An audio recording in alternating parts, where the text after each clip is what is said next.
Chris Raecker gave himself a very difficult challenge. He wanted to photograph carnival rides so that the viewer of the photograph could have, to some degree, the same emotional experience that the rider had while riding the carnival rides. Now that is a difficult challenge. A carnival ride is moving up and down, left and right, spinning back and forth. It makes us dizzy. It makes us have an adrenaline rush.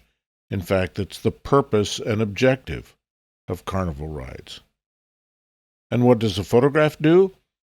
Well, by contrast, it sits there on the paper. It's two-dimensional. It's flat. It doesn't move. It doesn't do anything but allow us to look at it. Experiencing a carnival ride and experiencing a photograph are at opposite ends of the spectrum of personal experience. Nonetheless, that's the challenge that Chris Raecker gave himself. Make photographs that would give us the feeling of being in a carnival ride. Fascinatingly enough, I think he succeeded. By choosing a camera angle that looks up to a dramatic sky, by careful timing where both feet and hands are launched off the ground, and by making the structure of the ride itself disappear into the blackness of the corner of the print, we do get a sense of that moment of airborne freedom and fear that is the purpose of the ride.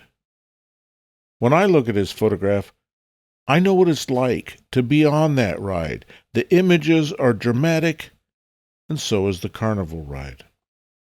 I thought this project was especially interesting for the way Raecker avoided the cliché. We've all seen lots of photographs made at carnivals, all of which visually emphasize the colorful machinery, the lights and vibrant colors.